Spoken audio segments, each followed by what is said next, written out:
تيجي نخش في الجد على طول. يلا بينا نخش في الجد على طول. واحنا بنتكلم بره قلت لي انا معايا حاجه للهدف بتاع محمد عبد المنعم ما حدش شافها قبل كده خالص. كل الكلام.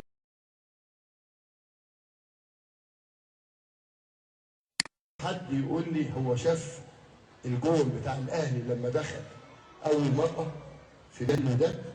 محدش شافه. احنا فوجئنا ناس بتصور. طب ليه انت مش عايز توريه لنا يا طب بتشوفه ازاي؟ هو انت فاكر الفعال اللي هو اللي جابه؟ لا.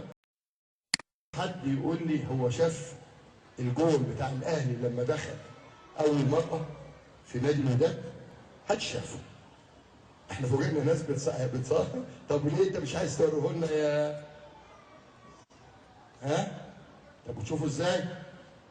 هو انت فاكر الفعال اللي هو اللي جابه؟ لا. فاللجان دي تيجي نخش في الجد على طول. يلا بينا نخش في الجد على طول. واحنا بنتكلم بره قلت لي انا معايا حاجه للهدف بتاع محمد عبد المنعم ما حدش شافها قبل كده خالص. كل الكادرات اللي اتاخد منها الهدف بما فيهم كادرات، ودي كانت صعبه جدا ما انتشرتش من مدرجات جماهير الوداد، كمان الناحيه العكسيه اللي احنا كنا موجودين فيها كريم في المقصوره او الدرجه الثالثه يمين بتاعه الوداد اللي كان فيها جمهور النادي الاهلي، الناحيه الثانيه خالص الكادرات اللي اتاخد منها. وهنشرح الجول وهقول لك بقى تفصيله او ايه اللي حصل، واحنا ما اتكلمناش فيه طبعا قبل المباراه، طلعنا هنا لكن ما اتكلمناش فيه قبل المباراه حرصا على مصلحه النادي الاهلي، وايه اللي حصل في المران فيما يخص الهدف تحديدا، وايه اللي حصل ما بين كولر وبين محمد عبد المنعم وبين محمد هاني، حمدي فتحي، رامي ربيعه فيما يخص كره الهدف. نبتدي نعرف بس الهدف من الكادرات بتاعته. دي الكادر، ده الكادر اللي جه في التلفزيون. وخليني اشرح لك الجول الاول. هات لي الفريم الثاني على طول، الفريم الثاني على طول، وبعدين نقول ايه اللي حصل في التمرين الاخير للاهلي قبل المباراه. بص يا كريم، الجول كله يتلخص في اثنين لعيبه ما خدوش حق، في اثنين فردين ما خدوش حقهم خالص. كل الناس ركزت على الكروس بتاع معلول والهيد بتاع محمد عبد المنعم. رقم واحد السكرين بتاع عمرو السوليه. ارجع تاني معلش الفريم اللي قبليه، هتلاقي ان عبد المنعم المفروض ان في المان اللي ماسكه ارسن زولا لاعب الوداد، يحيى جبران ماسك عمرو السوليه. القصه كلها والتريك كله معمول ان عمرو السوليه يحجب الرؤيه للحظه في توقيت معين عن ارسن زولا. لما يحاول يوصل لمحمد عبد المنعم لازم يلف من وراه، ما ينفعش يقطع عليه مباشره. هات الفريم اللي بعده على طول. يخرب بيت العظمه، برافو عليكم. قاطع عمرو السوليه هنا ممسوك من يحيى جبران. ارسن زولا عبال ما ابتدى يحاول يروح، خلاص الموضوع راح، ما بقاش ماسك محمد عبد المنعم. نوصف للناس، عمرو السوليه واقف عند نقطه الجزاء ومعاه زولا، صح كده؟ زولا اللي مع عمرو السوليه ويحيى جبران. اللي ورا عمرو السوليه هو ارسن زولا المدافع المكلف برقابه محمد عبد المنعم عند نقطه الجزاء. عند نقطه الجزاء تمام. قطع محمد عبد المنعم. كمل، هات الفريم اللي بعده.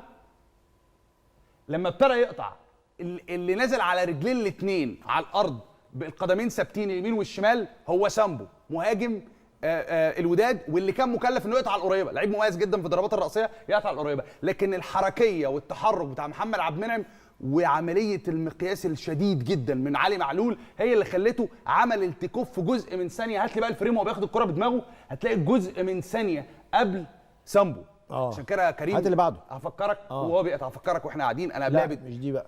لا ارجع ماشي كمل. طيب. وفي الفريم اللي هيجيب القطعه بعد دي على طول. يلا دي زاويه ثانيه. بص هنا القطعه بتاعت محمد عبد المنعم ده يا كريم، هتلاقي ان سامبو واقف ماسكه، لكن الخطوه اللي خدها محمد عبد المنعم بيقرب للكوره خلت سامبو بعيد، خلت سامبو في ظهر محمد عبد المنعم، هو ده اللي خليته عمل التيك اوف. خليني اقول لك بقى نقطتين مهمين. الاثنين اللي ما خدوش حقهم هو مارسيل كولر وعمرو السوليه. قلت ليه عمرو السوليه المفروض كان ياخد حقه؟ اقول لك بقى ايه اللي حصل في التمرين واللي احنا ما قلناهوش. التمرين الاخير للنادي الاهلي هو تمرين مغلق. هو تمرين مغلق، مفيش حد لا من الاعلام المصري ولا من الاعلام المغربي غطى التمرين. ربع ساعه او 10 دقائق الاولانيين عاملين عمليه الاحماء وبعد كده بيخرجوا. احنا طبعا لقربنا من الفريق وان احنا اعلاميين قليلين جدا اللي كنا موجودين هناك، فاحنا كنا موجودين شفنا باقي المران.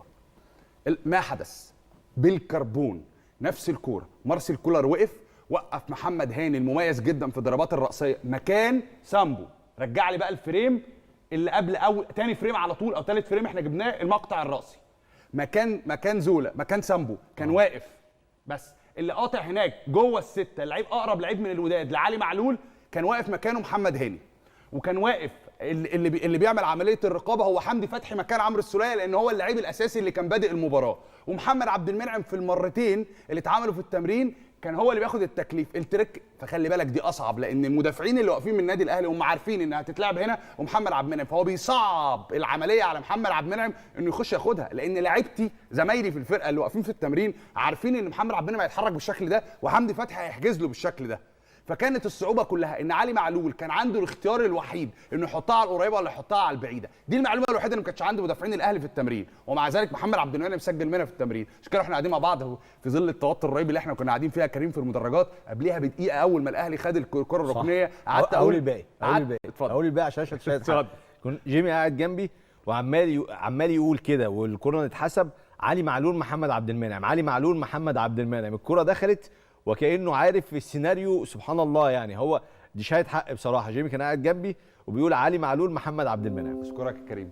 وده جاي مش بس استنباطا، ومش بس هجيب لك ان الكره دي مكرره، الاهلي عملها مره واثنين وثلاثه على فكره من قبل كمان مارسيل كولر ومع مارسيل كولر. نروح بقى بعد كده لمباراه الرجاء النسخه الماضيه، علي معلول محمد عبد المنعم بنفس الشكل. روح بقى خلاص يعني عدي لي جون الوداد، عدي لي جون الوداد خالص، وهات لي ده برده زاويه ثالثه من جون الوداد. كمل كمان، كمل. دي القطعه، بص يا كريم انا كنت بكلمك عليها، القطعه والتيك اوف بتاع محمد عبد المنعم عشان عارف معلول هيحطها فين بالظبط، عشان كده خدها. اللي بعده الفريم اللي بعده ده جون الرجاء يا كريم.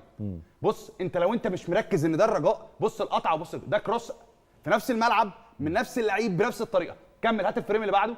هيخش محمد عبد المنعم هو اللي بيقطع القريبه، اللي كان حاجز وراه مين؟ بص يا كريم، تاني لعيب من الاهلي في الكادر ده هو حمدي فتحي. دي اللي كانت في التمرينه، هي اللي دخلت جون في مباراه الرجاء، قطع محمد عبد المنعم على القريبه. هدف للاهلي في مباراه الرجاء في مركب محمد الخامس بنفس الطريقه على نفس الملعب الايمن من علي معلول. هات لي بقى كمان جون بتروجيت الموسم في كاس مصر الموسم الماضي.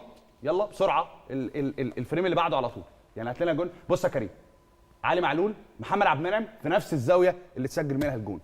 كوبي بيست، كريدت عظيم، مش بس لعلي، مش بس لحمدي، مش بس للسوليه او ومنعم، لا الكريدت لازم يروح لمارسيل كولر اللي اتكلم عليه كتير جدا جدا النهارده. كريم يلا بينا. اشكرك. حد يقول لي هو شاف الجول بتاع الاهلي لما دخل اول مره في نادي الوداد؟ حد شافه؟ احنا فوجئنا ناس بتصور. طب وليه انت مش عايز توريه لنا يا طب بتشوفه ازاي؟ هو انت فاكر الرفاعي اللي هو اللي جابه؟ لا. فاللجان دي